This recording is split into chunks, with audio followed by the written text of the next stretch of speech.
Welcome. Glad to have you here with us today on this lovely Friday, August 7th. My name is Jen Rumbalski. I'm the director of the La Crosse County Health Department, and I'm here today with several other guests. So we welcome Steve O'Malley, the administrator for La Crosse County, Dr. Paul Mueller, the regional vice president for Mayo Clinic Health System, and Dr. Scott Rathgaber, the CEO at Gunderson Health System. Throughout the COVID-19 pandemic, really the top priority for the La Crosse County Health Department and local healthcare institutions has been to provide what we believe is the most current information and evidence-based recommendations to our community. Many have asked us what the compass may have been this week if it would have been updated. So I will just state that if we would have updated the compass this week, it would have included an update to one of the metrics as well, which was planned, and we would have been in orange or high risk.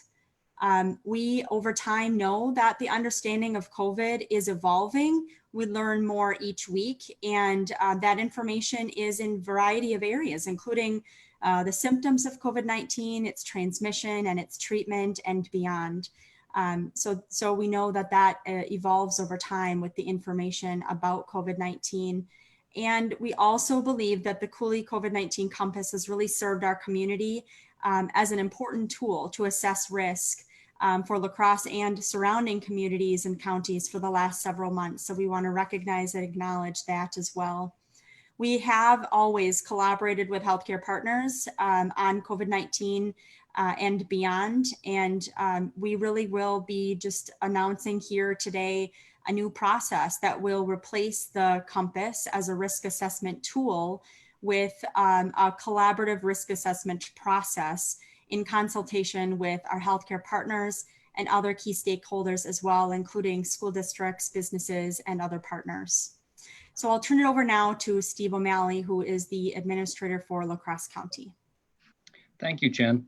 I realize that this change in process has caught many in our community by surprise.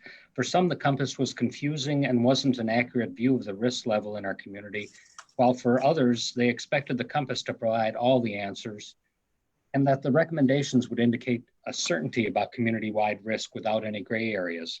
The pandemic is unprecedented for all of us, and we are constantly learning together as time proceeds without uniform advice or guidance from the state or federal governments. So I'd like to share a few of the limitations we found in the compass and what we're trying to improve upon. The compass has been an important tool, as Jen stated. However, the measurements tended to push the estimation of community risk into severe risk of COVID or red, with little room for additional evaluation if cases, deaths, or health problems even worsened further. The tool had little flexibility and places too much emphasis on a single metric in each area that turns the entire area to red or severe without additional analysis and discussion. The Crosse County Health Department, Mayo Clinic Health Systems, and Gunderson Health Systems have been meeting regularly since the pandemic began, which led to this discussion about which metrics to measure and how best to collaborate on assessing community risk and communicating that to folks. Going forward, a team of health and medical experts will review the metrics and public risk indicators on a weekly basis. Similar to the Compass reporting, recommendations and data will be reported to the community once a week, starting next week, with a date and time to be announced soon. This collaboration will provide a snapshot of the relevant health data in our community for businesses, organizations, schools, and stakeholders to consider and evaluate. Replacing the Compass in the coming week will be a shared responsibility for collaboration, data collection, analysis, and dialogue with health providers, stakeholders, and the community. Next, I'll turn this over to Dr. Mueller from the Mayo System. As a healthcare organization, we've appreciated the information that the Compass has been able to provide, and we look forward to working closely with the county and other partners on this new approach. We know that many members of our community have relied on the Compass to make plans for their businesses or organizations. Our teams met with community and school leaders yesterday to share the details of this new process and respond to their questions and concerns. Over the last couple of months, the healthcare institutions have shown how we can safely resume activities in this COVID environment. With the safety protocols we have put into place, universal masking, social distancing, hand hygiene, and cleaning highly used contact surfaces, we've been able to provide face-to-face care while still protecting our staff and patients from the virus. The new tool will include 9 metrics, which will cover both healthcare and public health, while providing a more nuanced assessment that will reflect a more accurate snapshot of the current risks to the community. They will also draw from the Harvard COVID-19 forecasting model. You may wonder if the changes are in response to pressure from the community. The answer is no. It was through our own experiences and based on our own expertise that we determined it was time to refresh the risk assessment process. It is our hope that this new collaborative process will help guide others to return to some of their activities in a safe manner that accounts for the presence of COVID-19. As Steve mentioned, these metrics will be shared in the near term. I'll turn it over to Dr. Rathgaber. Thanks, Paul. So I'd like to reiterate how valuable this partnership has been between the county and the healthcare institutions in our community. It's been great to have them, us all working together to respond to the COVID-19 pandemic. And really from the beginning, our collaboration has been key to our success in flattening that curve and allowing us to return to safely caring for all in our community. So that's been great. It's also helped us get our businesses back and functioning. We've been working hard to inform, prepare, and treat those who are infected during this pandemic. We've instituted testing sites together, expanded research capabilities, and devised protocols that would help keep case counts low within our community. And we've been gaining success. We've remained flexible here and in all of our institutions about those protocols because they've been refined multiple times in response to the knowledge that we're gaining on a daily basis about the pandemic. As we've done with the Compass, we are using the accumulating knowledge to evolve to best inform our decisions and allow our community to really coexist with the virus challenge. We appreciate the leadership of Jen and her team throughout the pandemic to respond to the changing environment to serve the community. We are fortunate to have her leadership here in our community. It's been inspiring actually to witness how we are all really on the same side of this issue. We're all committed to doing what is best for our community. And this includes our schools, who are deeply dedicated to the care and education for our children. They have utilized the expert advice of the health department to develop excellent plans. We support the decisions they have made to balance education and safety. We know schools have made plans based on the Compass, and we are not asking for the school systems to change their plans. Their plans are sound.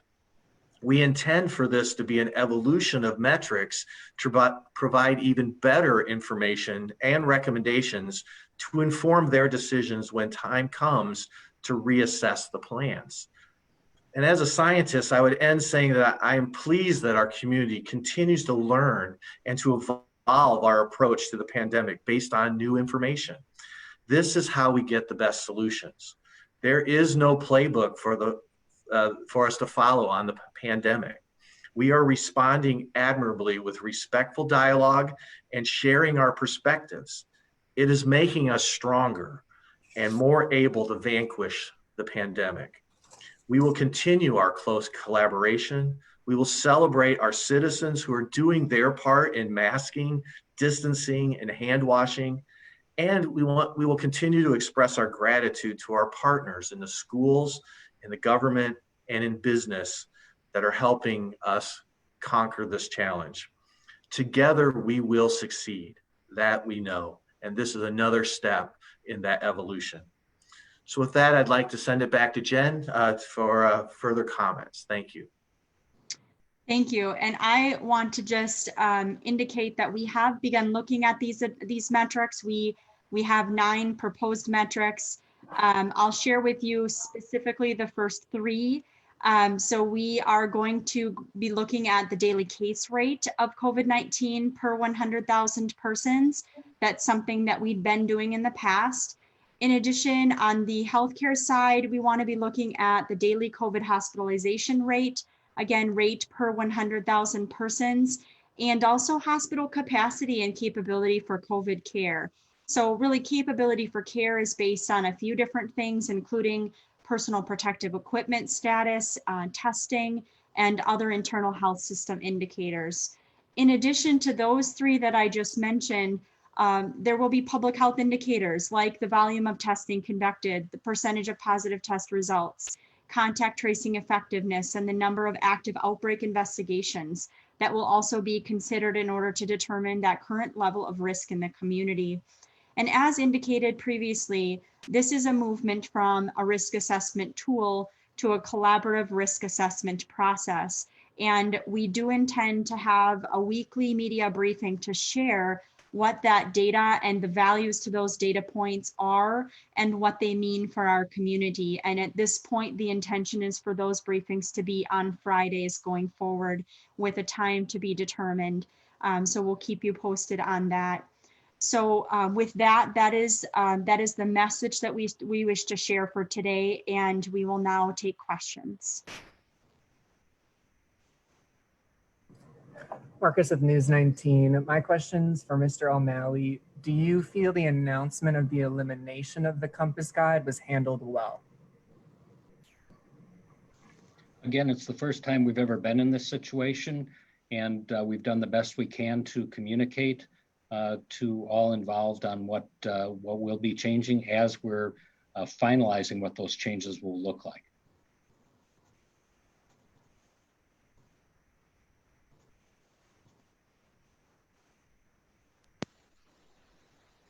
Go ahead, Nick, with WISN Milwaukee. Thank you. Dr. Mueller, is that a question? I don't know how much you guys Nick, can you speak up? You're cutting out. That sound better? Dr. Mueller or Dr. Rathgaber, I don't know how much either you can talk about this, or you, Jen, either. The reported reinfection, is that troubling as a medical person to ponder the possibility of somebody being reinfected by the virus? So just to let you know that we can address that at a later time, but that isn't the purpose of today's press conference.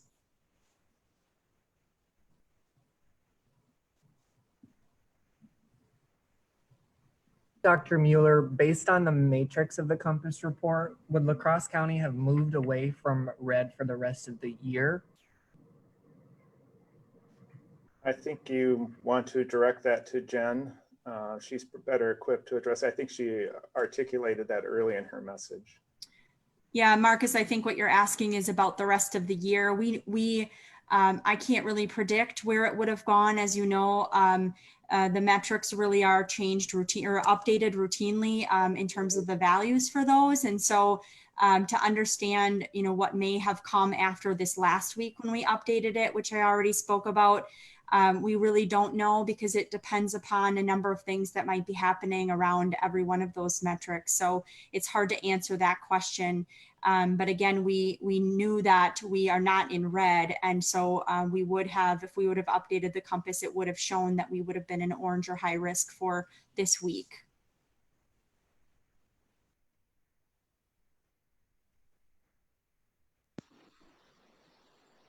Go ahead, Jordan from WKBT. Can you guys hear me okay?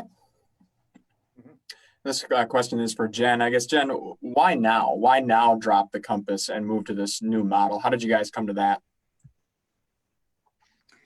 Well, I think that that's a good question. What we have to think about here is that pandemics just don't dictate when the right time is for anything. So we have to be flexible. And if something is not the most effective tool or support for our community and we can make it better, then we need to do that. And that's something that we all are really interested in, and continuous quality improvement is always part of the work that we do, because we have to get it as right as possible. And as things change and shift, that requires flexibility. Chris from the Winona Post. Thanks.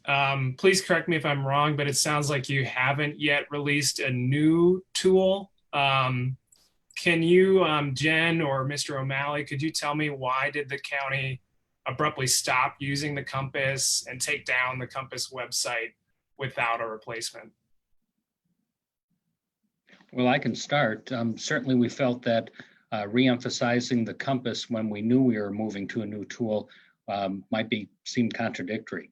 We don't think it's very useful to keep emphasizing what the tool would have said when we're moving to a process. And we think we're very confident that within the week we'll have clear new changes in that data. Some of that data will be similar to the Compass, but it will move away from this idea of one dial saying what the community-wide risk is for everything, and more about an evaluation of the metrics and engaging the community on how to evaluate that impact. We just felt that if we would have kept emphasizing the Compass and then 2 days later talk about a movement to a new process, it would be contradictory to the message we wanted to present today.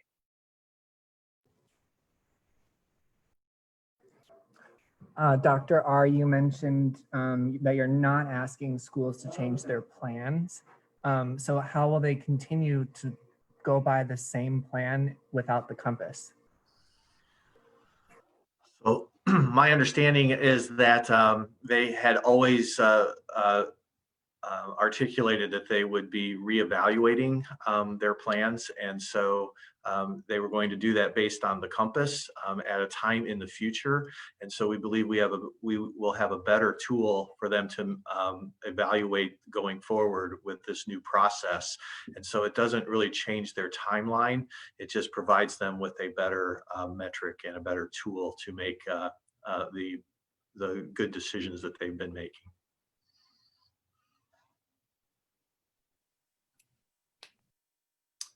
This is Chris Rogers with the Winona Post again.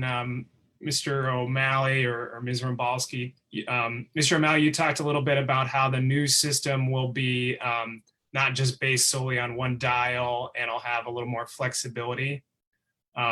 What's good about having more flexibility or having a system that doesn't necessarily have a set in stone threshold? Well, I think the medical professionals or Jen can talk more specifically, but as a layperson, one of the difficulties about the dial is it was very unusual in the state. It seemed to imply a solid assessment of community risk for all situations, for all organizations, community-wide. And the pandemic, we've learned, is much more complex. Our response in our nursing homes is much different than it may have to be in schools or in the community in general, and that it implied a level of certainty that really is not a responsible way of reacting. And other than our individual region, the 6 counties surrounding us that were using the same tool that we developed, other counties aren't providing that certainty to their community because it's not there. And that's one of the things that I've learned over the last several weeks in talking with other execs and administrators across the state, is that that was not the message that their local health officer was providing. We were doing the best we could, and Jen and her staff were attempting to provide that certainty, but there's some serious questions about whether or not that's clearly reflecting community risk in all situations. And so in dialogue with the healthcare providers, we thought we could do a better job by building on that success and trying to communicate that to the community in the nuances that we're talking about with more flexibility. And I'll just add that when you look at risk assessment tools, there's a variety of them that are now available across the country. That wasn't necessarily the case when we developed the Compass. There were others that we looked at to reference, Nebraska, for example. But again, the inherent challenge with a risk assessment tool is that with each data point, there's a value there, and you have to look at how that value compares to the goal. And then you have to figure out how to pull all of that together in a way that leads to one indicator light. And there really isn't a good process for that to be consistent, not only across the state, but across the nation. So that's really the inherent risk and challenge with that type of tool. So going forward, in order to be more flexible, it continues to use metrics that are really important. But instead of trying to figure out how to more adequately weight some of those metrics across the previous buckets of data that the Compass tool had. It really needs to look at, what does the community look like right now, which is not only in the metric values. There are other aspects that have to be brought in order to really truly assess our community's risk level, and a risk assessment tool just doesn't provide for that level of flexibility. I would just jump in from a healthcare institution standpoint. The pattern is very similar. When the pandemic first emerged, and I know Dr. Rathgaber would say the same thing because we're on the phone a lot with each other, we were very conservative in our approach in terms of limiting visitors, shutting down the elective practice, being careful in protecting our staff with masks, PPE, frequent testing, that kind of thing. And as we learn more about the virus, the pandemic, how the virus is spread, we started to relax those restrictions and base our decisions on science and what was emerging. We didn't have that knowledge early on. We have a lot of knowledge now.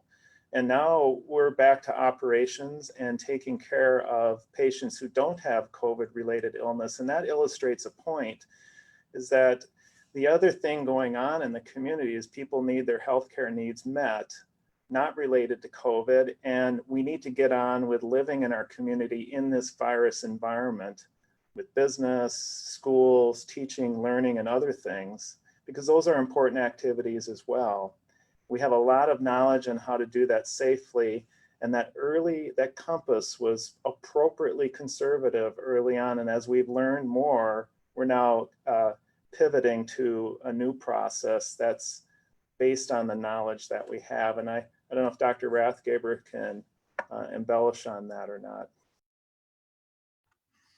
I don't think I can embellish on that. I would agree that that's an excellent explanation for both you and Jen and Steve. So I'm good. Hey, this is Rick at WIZM and La Crosse.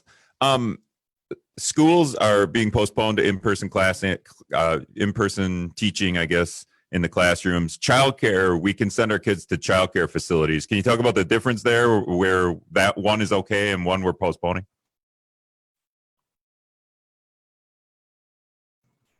Well, I can start and others can fill in, but I think, Rick, when you ask that question, part of it comes down to when you listen to schools, and we have been listening to schools for months, the planning around, and I just one small example is when kids are in, like, really small little people are getting ready for going out to recess in winter weather.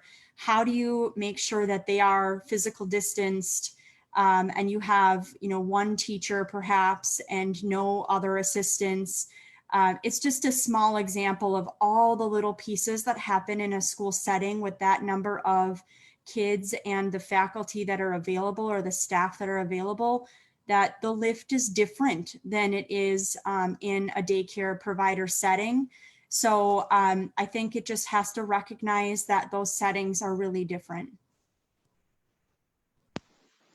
And I was just going to add that on behalf of school districts all across the state, they're all making very difficult decisions, but many organizations, school districts outside of La Crosse County or our region are making similar decisions to moving to virtual first, figuring out a hybrid model, while some smaller school districts are starting with face-to-face teaching. Each district is having to make their difficult decisions on their own, given that information. So even in communities without a Compass, they've been making very similar decisions to our local school districts. And it's a huge responsibility, and we want to be helpful, but we can't offer certainty in everything that's happening in the pandemic. We just want to offer the best data possible. And it is interesting to note that many districts across the state have made very similar decisions to our local districts. Yeah, these decisions have to be tailored to the individual situation. A daycare situation is, quite honestly, quite a bit different than a high school. And so those decisions have to be tailored according to risk, and are the institutions prepared?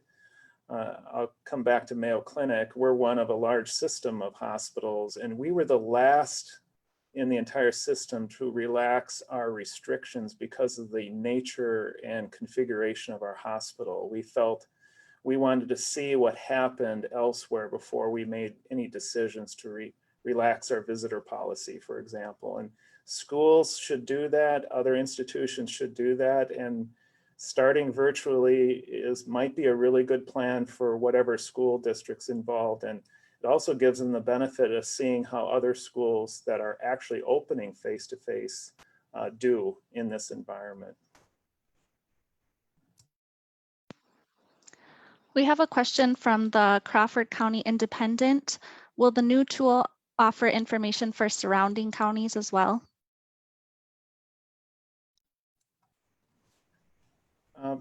Again, Jen could comment on that, but we hope to provide information and support to our broader community during the pandemic. And because, you know, basically the virus doesn't stop at a border.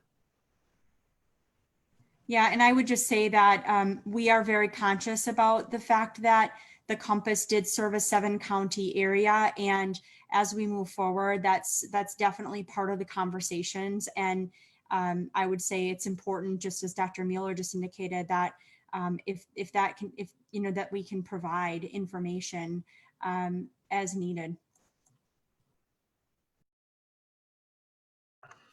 I would support that that movement because, as you know, it doesn't appreciate boundaries as far as the virus, but we also have facilities in all of those counties, and it's important for us to have the data beyond that. So we'll be working to try to make it appropriate for those counties as well.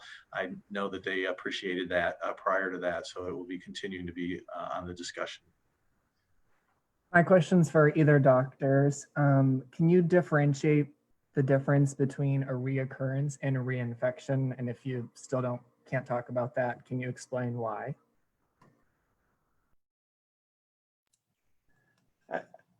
Well, first of all, I imagine the best authority on the planet for this is probably Anthony Fauci. And there is some literature on this topic. Remember, when we do the PCR testing, we're looking for basically particles of the virus. And we've actually had patients where they're persistently positive for several weeks before it goes away. The other thing we know is that you will generate an immune response, and hopefully it's a neutralizing immune response that kills the virus.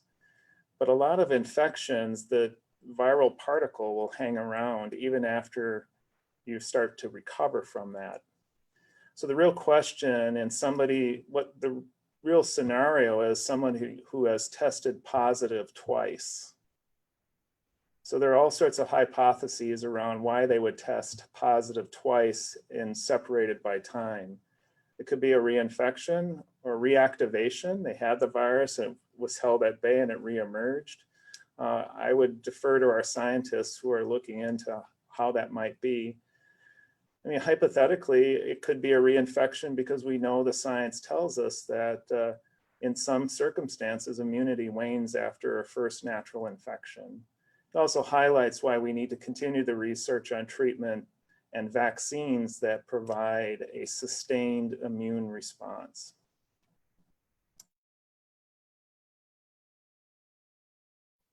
Hey, Jen, Rick again. If you give me a yes, no, and I'll ask my question after that. But when you're talking about schools reopening, are you looking at sports too?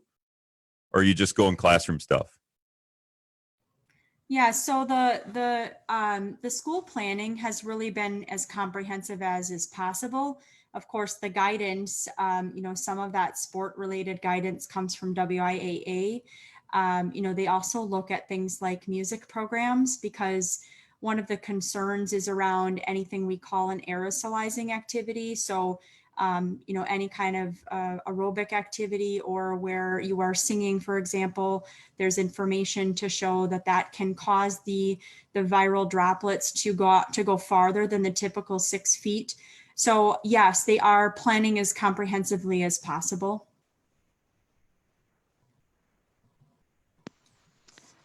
I think we have 2 more questions and then we'll wrap it up. Chris from Winona Post. I just wanted to draw a distinction between providing information or data for other counties and providing guidelines or recommendations for other counties. Would the new tool provide recommendations for other counties for reopening schools, businesses, that sort of thing? I would say that we are not yet far enough in the development of that. We're starting with the data values and then the key stakeholder communications.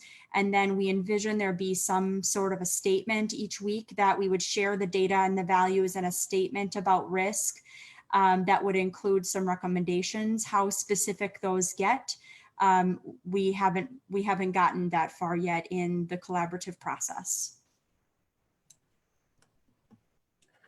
Could I jump in on Nick Bohr's chat question? My question wasn't necessarily about giving more details on the reinfection. My focus is on how people might think they can't transmit it anymore if they've already had it. And you're spot on. Those people should still use face masks, social distancing, and hand hygiene because we just don't know. The science is not there yet. And last question for today from Rick at Wisdom. Yeah, I believe Toma is open for schools. If school around here decides to open, will you? I don't, after we're saying they need to be shut down or whatever, what would happen? Those really are a school by school decision. School administrators and their teams make those calls about what they think is best for their families and the staff at the school. And they're using as much information as is available at any given time. So really those are school by school decisions. And that was all the questions we had today from our media. So I think if it's okay with folks, I'm just going to wrap up by saying, all along, we continue to know what to do. None of those general recommendations that we have all shared have changed. We know that we should wash our hands frequently. We know that we should physical distance. We know that we should wear a mask when out in public. So none of those recommendations have changed. We're just changing the process and the way that we share information about COVID in particular, so that we can be as flexible as possible, which really is the most important aspect with COVID, is to remain flexible and to be as evidence-based and up to date with those processes as possible.